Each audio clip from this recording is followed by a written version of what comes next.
That is me sleeping on the Cincinnati Bengals because they ass and they ain't getting any better. Welcome to Second Take, episode 3. We're in week 4 of the NFL now, so Yes, sir. Yes, sir. things are Just wrapped getting it up. hot. We're starting to see which teams are good and which teams are hot shit. Yeah, I mean, this is my favorite part of the season, just watching the identity of teams kind of start to take place, and you realize that certain Yeah. things are going to be these crazy wild card races. I think especially the AFC is fairly locked up, in my opinion, almost already. But that watching the NFC wild card race and the divisional races is going to be a great time. That brings us in to our first segment today, which is going to be about coaches that we think are on the hot seat. John, you want to give me a coach that you think his time should be up? I mean, I just mentioned this team in the intro. Cincinnati Bengals, you fucking suck. Zach Taylor, you're fucking shitty as hell. Yeah, brutal. Whoever lives out there in Cincinnati, whoever's choosing to live in Cincinnati, your coach is ass. Your coach is ass. He doesn't know how to run a team of great players. You have many stars on that team and a well-built team. And y'all have the same record as the New England Patriots. Yeah. No, it's rough. So let's just think about ourselves. And your schedule isn't really that insane. You guys are losing games bad. You just lost to the Titans. You only put 3 points on the Titans. Yep. It's just not good enough. Yeah, and I think the other thing about Zach Taylor is people have been saying this for years. This isn't new. It's just that it's finally starting to shine through. I think that you got kind of a grace period with Joe Burrow because as defenses were figuring Joe Burrow out, the Bengals offense was adding pieces. Jamar Chase, they got Joe Mixon going. Yeah. They kept adding, and now that this is the second or third year of this team, it's becoming very apparent that they have no scheme, and the entire scheme is give Joey B the ball, let him run around, and throw the ball. And hope he can pull some bullshit off. Yeah, exactly. Fuck you, Zach Taylor. For me, I feel like this is definitely going to surprise some people, but Brandon Staley, I can't watch this guy coach. I mean, they wrapped that game up with an interception. All you needed to do was run it back, right? Brandon Staley's on the sideline telling his guy, slide. What? And then also throwing it. Like, it's cool. It gives. Here's my thing. If I'm a player, I love Brandon Staley. He's going to let me go out there and he's going to let me fight no matter what. If I'm an offensive player, if I'm a defensive player, or if I'm the defensive coordinator, or if I'm the GM, I feel like shit about myself. This guy doesn't trust us. This guy doesn't trust the defense at all. This guy doesn't trust my play calling. This guy's reckless. That's what I'm looking at as a GM. And there are games the Chargers have won because of this kind of balls to the wall approach of coaching. But there are more games, in my opinion, that the Chargers have lost. Take last year's crazy playoff collapse.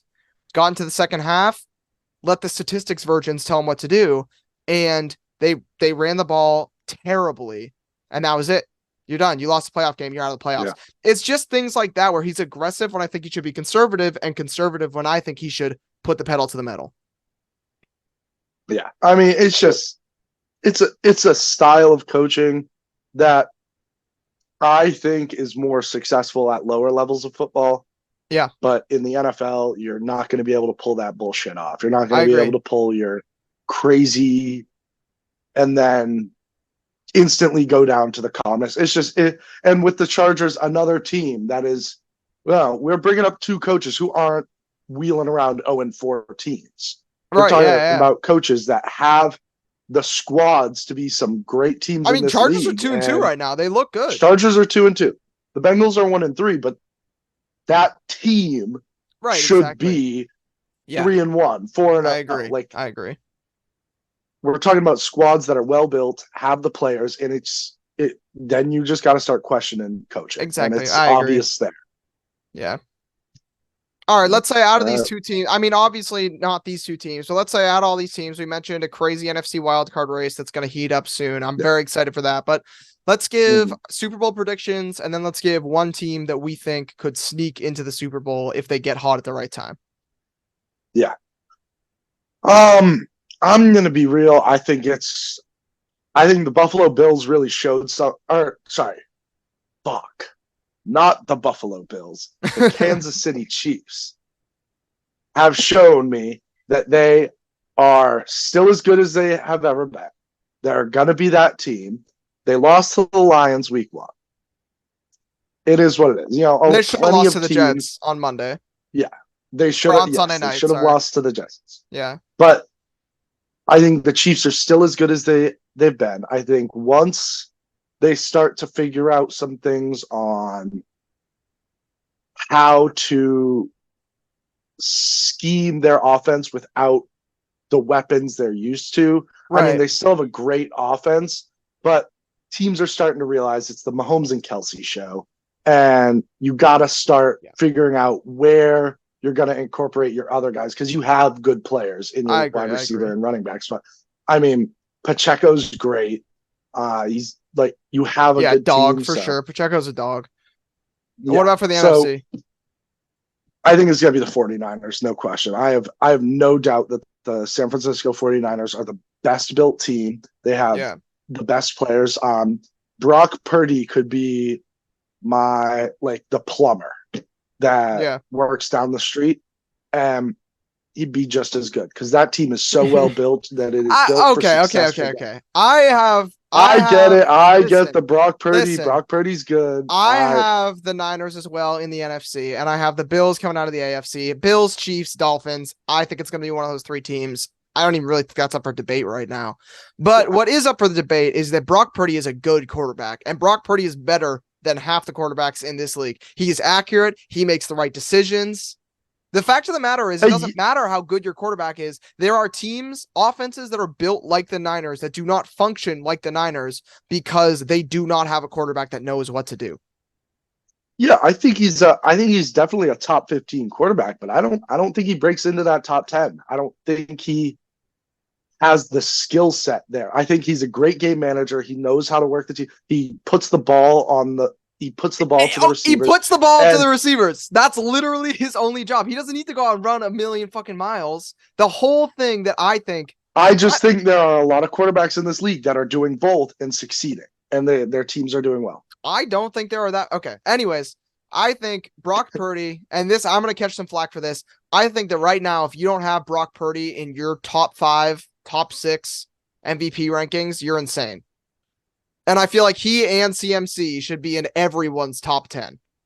There are no 2 players, in my opinion, that are more valuable to their teams in the NFC than Brock Purdy and CMC as of right now. Which brings us to another quarterback debate that I think no one is having, but people should be having and should be paying attention to. Take a look at these stats from Daniel Jones versus Zach Wilson. Through 4 games, Daniel Jones has thrown 2 touchdowns, 6 interceptions, passer rating of 69.7. Zach Wilson has thrown 4 touchdowns, 4 interceptions, and a rating of 72.3. The difference is that Zach Wilson came in to replace Aaron Rodgers. But you look at a guy, I mean, people were saying, pay Daniel Jones, pay the man his money. Pay Daniel Jones. People are sending Zach Wilson death threats online. This is crazy to me that he's having statistically a better year and he's seeming to kind of understand things as Daniel Jones is flopping and people still defend him. And I'll be honest, I was one of the people in the offseason defending Daniel Jones. I thought he was going to have a good season, and I thought the Giants were going to be really good this year, especially if Saquon could stay healthy, which right now he's not looking healthy. But Daniel Jones is struggling with a team that is one of the better teams he's played with, if not the best team he's played with. I mean, Zach Wilson has a great Jets team, a great surrounding team. Well, hold on. I got to say that the other part about this debate is that their offensive lines are one and the same.